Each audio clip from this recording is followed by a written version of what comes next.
विकास वाला लेके सौगात आई बने केहू कुछो बोल दे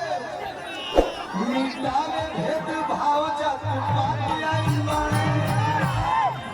करी जा विचार अपनी सब युवा लोग ने सुने खातिर बात आई बने समाज के नवाई जोड़ी हाथ आई बने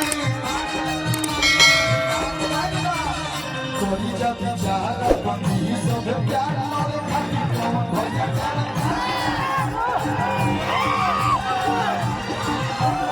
दरबार की जनता जिंदाबाद जिंदाबाद जिंदाबाद दरबार की जनता जिंदाबाद जिंदाबाद जिंदाबाद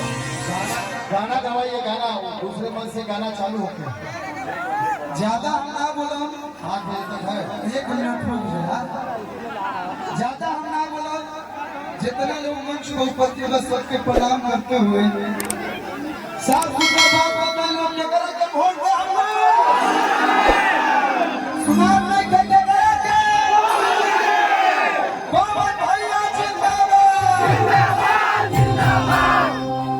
निहोरा करे में लोग सब लोग पवन भैया के अपन वोट देके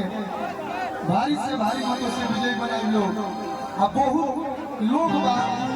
बस 2 लाइन गाई कि युवा लोग के सुने खातिर बात आई बने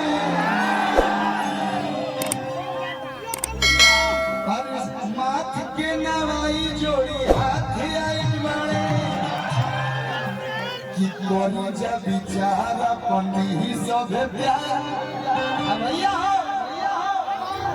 जे पवन भैया के प्यार करेला जे चाहता कि कलाकार के विकास होके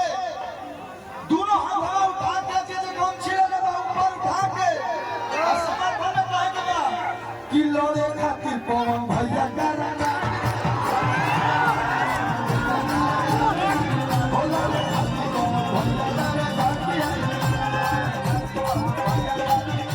युवा लोग ने सुने खातिर बात आई समाज के नवाई जोड़ी हाथ आई मारे करी जा विचार अपनी सब प्यार